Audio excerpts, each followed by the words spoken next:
Players you can't forget about, plus notes from the Dolphins and Falcons, where Dave Richard was on hand for their joint practices. That's right now on Fantasy Football Today Express. And we're going to start with those joint practices and what Dave saw from the Atlanta Falcons. What were your big takeaways? Paid most attention to the Falcons offense because it's new and obviously the new quarterback there over the 2 days. And I got to tell you, I wasn't blown away by what I saw. And again, prefacing everything, it's just joint practices. The team was working on whatever they thought they needed to work on against a fresh opponent. It's not necessarily something that we should take rest of season ideas from. Running backs. I know that there's people freaking out about Bijan Robinson and Tyler Algier splitting reps. They didn't practice both days, including red zone drills, both days. Algier had a touchdown from 10 yards out. Bijan went on the radio while in between the practices and said that that's by design.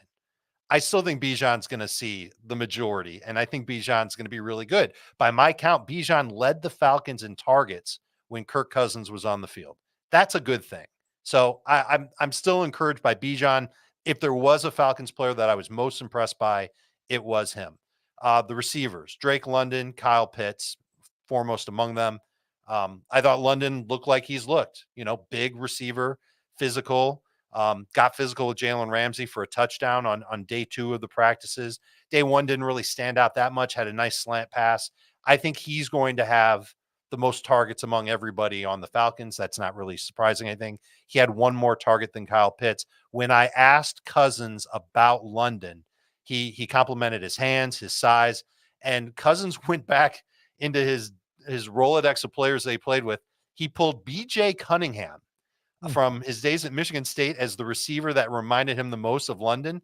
His last year at Michigan State, Cousins and Cunningham combined for almost 80 catches, over 1,300 yards, double-digit touchdowns. If that's what's in store for Drake London, then I think everybody's going to be really happy with Drake London.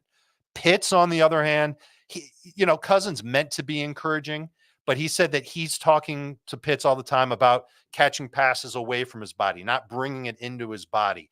And he also talked about how he wants Pitts to run as fast as he can all the time. Admitted that Pitts is fast as it is, but he wants him to be that fast all the time. When Pitts did well in the joint practices, it was when the Dolphins didn't have their starting safeties on the field. That was the second day of the joint practices. Their pass rush also wasn't quite as good on that second day, and Pitts made some big plays. Can still use his body to shield away from other defensive backs, but I didn't come away like, wow, Kyle Pitts is just a completely different guy. He looks better than he did last year, but I was really taken aback by what Cousins said. There were 3 Falcons that had more targets than Pitts over the 2 practices. It was London, it was Bijan, and it was Darnell Mooney, who worked with the first team offense exclusively. And he's going to be their big play downfield target. I think Pitts is not somebody that I'm encouraged by. I'm still going to call him a top 10 fantasy tight end. I'm going to be out on him. I think he's going to get drafted around the round 5, round 6 range. I wouldn't look at him until round 7. I think he might disappoint a little bit just based on what I saw and based on what Cousins said. If you've been in the NFL for 4 years, you should know by now, catch the ball away from your body, run at top speed when you need to all the time. Sometimes a slow developing play, you don't run at top speed. So I was kind of surprised by that. And then Mooney, late round pick. Cousins, I moved down a little bit.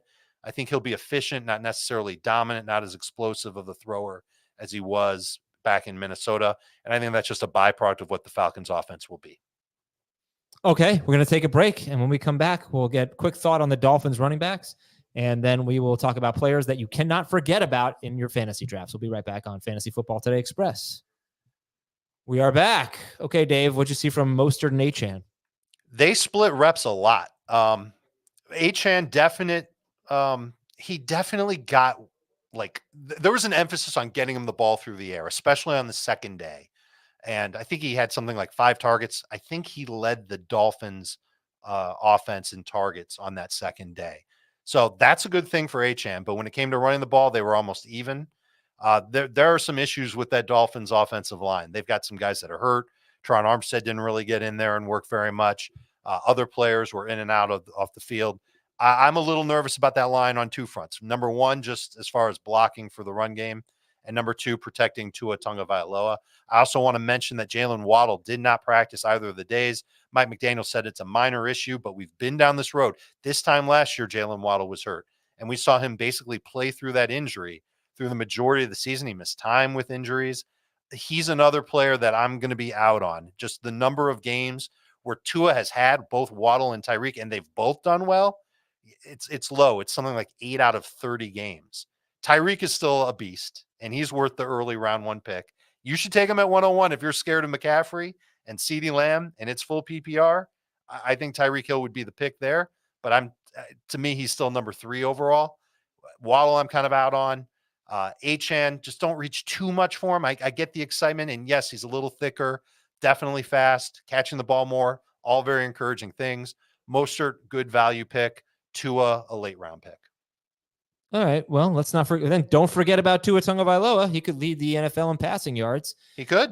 Who else should we, Breakfast Club, not forget about? Well, let's start with some wide receivers who have been around for a long time, and people tend to overlook the old heads in the National Football League. Chris Godwin and Deontay Johnson are 2 guys that I would consider guys not to forget about. Chris Godwin, healthy now, playing in the slot more, should see some really good target volume in Tampa. I don't think that offense is changing too much, even though there's a new OC. I'm excited to get Chris Godwin right after round 5, if I can get him after round 5. And Deontay Johnson is really close behind him, should be the number 1 target getter in Carolina. The offense is seemingly better. Chris Godwin's old offensive coordinator now in Carolina. And I think that Deontay Johnson can lead that team in targets, put up some good numbers, maybe get over 1,000 yards, certainly find the end zone more than 0 times like he did 2 years ago. I'm taking both those guys over Zay Flowers, over the Packers wide receivers, over the Chargers wide receivers, and over Keenan Allen. Okay. Any other players that we need not forget about? Let's move to running back. I think David Montgomery, I should know that name, along with James Conner, are 2 running backs that are absolutely on the table as RB2s. I know they're older. There's snazzier, younger running backs that are playing with them. In the case of Conner, you look at that offense in Arizona, you're excited about Marvin Harrison. You're excited about Trey McBride. I would say that you can't forget about those guys as RB2s. If you're the type of drafter that just ends up getting a hero RB approach, you might find one of those running backs in round 5, maybe even round 6. I wouldn't hesitate on them.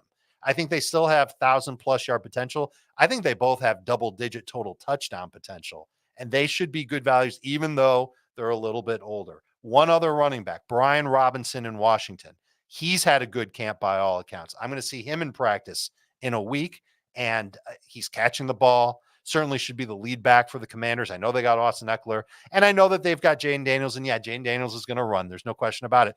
But we've seen running backs, when they play with rushing quarterbacks, their efficiency goes up. And I think that can happen for Brian Robinson. In non-PPR, I've moved him ahead of the Titans running backs. I moved him ahead of DeAndre Swift, moved him ahead of Mostert. I think he's in that range in non-PPR of round 7, and he's probably close to that range in full PPR too, especially if he continues to put up a bunch of catches. Don't forget about Khalil Shakir. He could lead the Bills in receiving, could lead the team in targets. Don't forget about this one.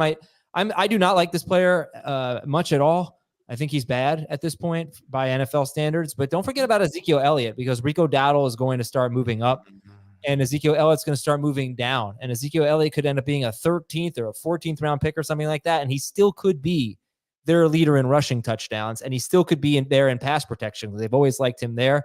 So, I mean, he's could be your 5th or 6th running back. Those are a couple guys for me. And don't forget about Caleb Williams, the best quarterback prospect in years, throwing to Keenan Allen, Rome Odunze. Don't forget about Rome Odunze and DJ Moore. I think Caleb Williams at about quarterback 15 is a steal. That is Dave Richard. I'm Adam Azer. Don't forget about Fantasy Football Today Express tomorrow. Same time, same place. See you then.